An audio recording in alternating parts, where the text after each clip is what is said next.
Guys, I know it's genuinely over when your day starts with uh, today we're going to talk about. So, in my voice as well. So, I know what you guys probably are thinking. Dude, you were gone for a fucking month and now you're uploading 5 videos a day. I cannot catch up with this. So, let me get this straight. I got caught up in my studies. And then, after my studies were done, I took a 7-8 day gap to record a few videos and I'm uploading them on the same day. So that is what is happening. This video, however, is being shot on the same day and it would be uploaded today in itself. And today we're going to talk about penis, boobies, and BMI. So another cock talk of sorts, standalone cock talk, guys. It's unfortunate that Saint Orca isn't here with us. Rope be upon him. He has also gotten stuck with some of his studies and stuff like that. As you guys all know, he is the endocrinology guy and the nutrition guy, but his parents don't want to let him study that kind of stuff. They're still nagging him about it being a very risky field of studies because there's no good payments. So anyways, fuck his parents and whoever is genuinely brainwashing them, the neighbors, that's what Indian neighbors tend to do. So if you haven't been living under a rock, in the black pill community, you've probably, and you're from the black pill community, you've probably seen this video from Mac and Murphy. Whether it's from Instagram, YouTube, whatever, it's one of the most viewed videos on his channel. So here's a comment from him. Many comments saying it's unfair for women. So he points out all of those studies that women prefer the 95th percentile of size, right? Many comments saying it's unfair for women to want 95th percentile size, but ideal preferences are often impracticable. Ask men their ideal BMI and bra size preference, you'll see. Deal breaker preferences. So he mentions how 27% of women break up over penis size. Therefore, at least 73% of women's size was never one. What Mackin doesn't purposefully mention is those were 27% of women who knew that they could get with someone who was bigger, who had clear-cut chances. The percentage of women who do not orgasm in relationships because of penis size is like the number of women who do not orgasm is like 80%. If you go by study, and women who are paired with attractive men and hung men have much more orgasms. And here's a very good response, and this is something I'm gonna talk about in depth. I think there's a lot more variation in men's preferences, bingo, for breast size and BMI than women's preferences for dick size or height. You even had a video talking about how many men actually prefer heavier women. Like, it's funny when Mackin tries his best to defend women and stuff like that. When you don't even need to defend women here. We are talking science, dude. This is just data. You cannot change the truth. There's no defending the truth. Like, everything in life doesn't have to be fair. But at the same time, you cannot be talking about how not being ideal is not a big deal. You cannot say that, while it affects everyday life. So, starting off with BMI. Men are more attracted to women with lower BMI, but agree those with high BMI appear more healthy and fertile. Now, the studies Megan probably is mentioning were studies which had limitations. So, if you didn't watch one of the original studies, it was kind of broadcasted. It was from, of course, our venerated black pill saints now. Those guys don't even know they're black pill saints now, right? Professor Randy Thornhill, S.W. Gangestan, they don't even know that they are black pill saints, right? So peace be upon them. Peace be upon Professor Randy. And for a lot of you probably don't know what Randy means in Hindi, so I leave it to... I'm laughing at my own joke, all right. So I saw the original research more or less. I've been aware of this kind of stuff since I was pretty young. So I saw their documentary Sex Sense on National Geographic. The main limitation of that study was they were using a sort of average frame size, and then they were making changes to the BMI by adding or removing body fat.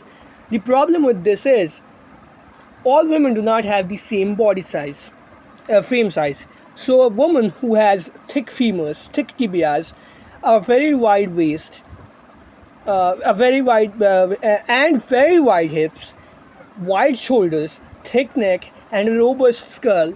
Think someone like Kate Lavrentios, right? For whatever her name is, uh, who's very attractive, and she still has a quote unquote high BMI. That is not the same as someone who was morbidly obese with a normal sized frame. This is the limitation of those studies.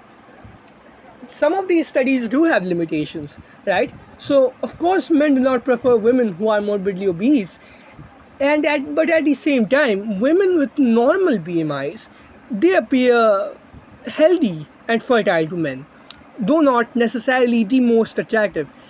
And it doesn't seem like a major issue to men. And of course, I believe you guys have probably felt this as well.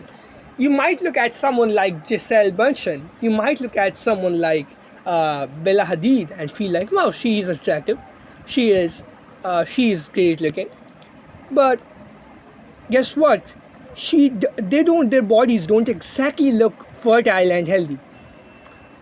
Which is why, more or less, we also find women who have higher BMIs, more body fat deposits attractive, although not women who are morbidly obese.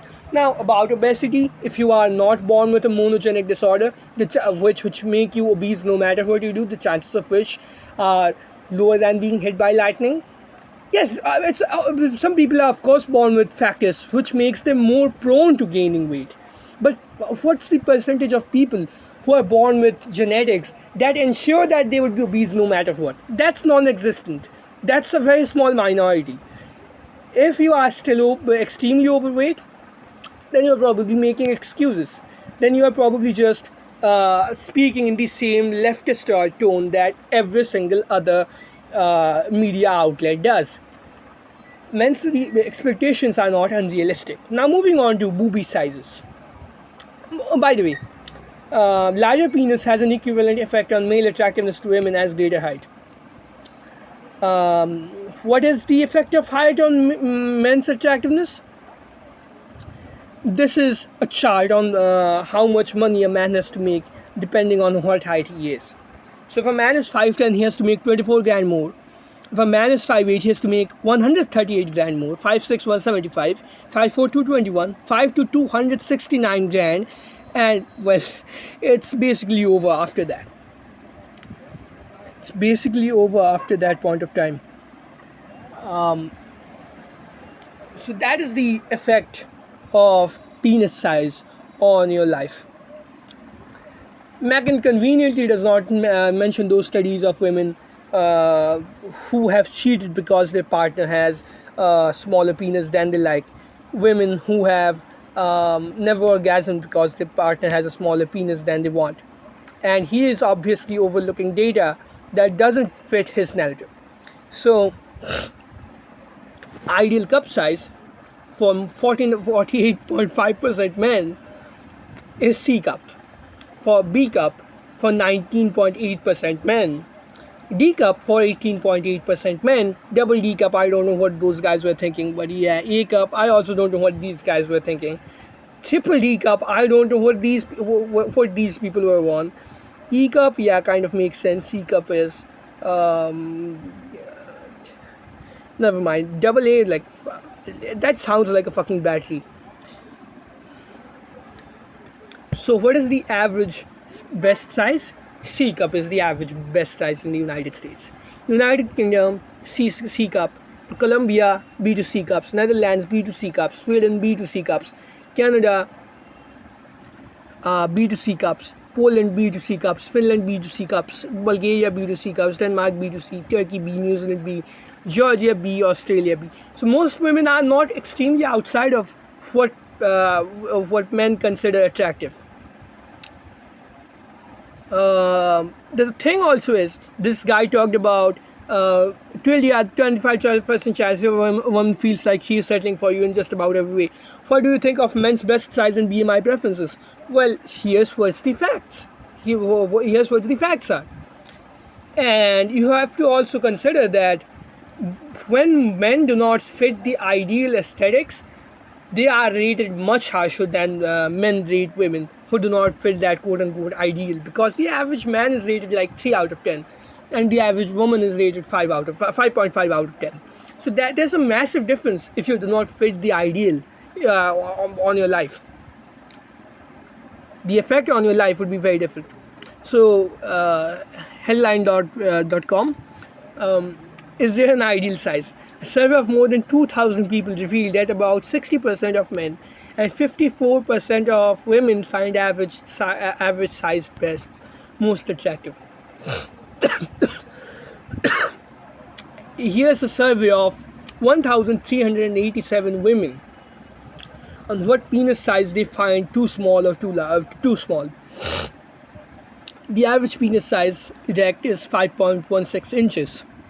So the percentage of women who find that too small is 61%. Only less than 40% of women think that it's okay, compared to 60% of men who believe that the average breast size is ideal. Are these two numbers the same? Are these two numbers not being the same going to result in similar outcomes and similar feelings of inadequacy? I don't think so. And again, are there equipments like push-up bras for the penis which would increase their size? I also do not think so.